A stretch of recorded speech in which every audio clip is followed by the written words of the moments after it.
Going in with our Velveeta cheese that everybody loves to hate on, but you know you want it. We're making a Super Bowl dip right here.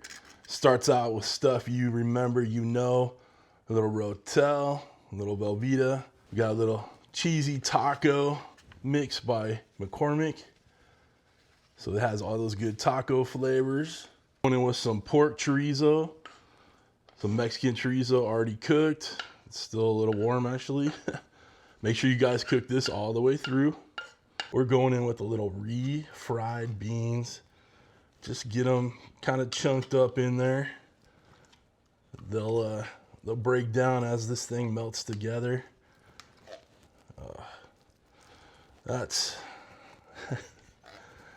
I know everybody loves these refried beans, but man, that doesn't quite look natural, does it?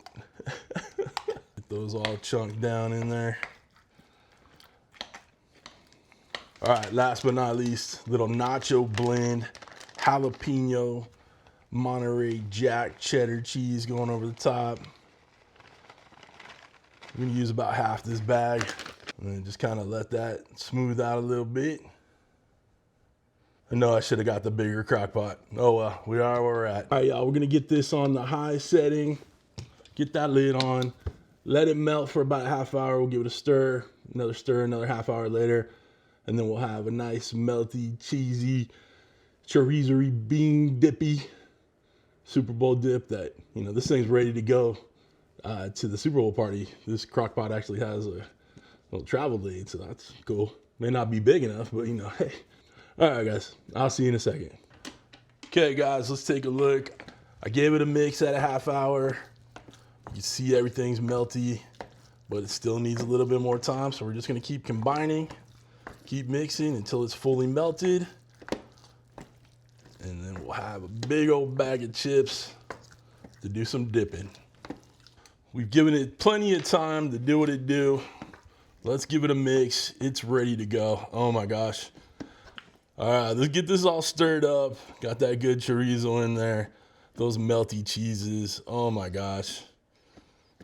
You know, probably doesn't look all that appetizing, but I tell you what, you get a big old chip in this thing and you'll be wanting more for sure. This is perfect for game day. Get yourself one of these crock pots at travel and you're good to go. Let's get a little dippy dip with our broken chippy chip. Cheers, y'all. Man, it's perfect dip. Hearty, spicy, creamy, smooth. Just like your boy. Yeah, works for me. My cameraman loves it. Anyway, guys, make this, take it to the party, because you know it's good, baby.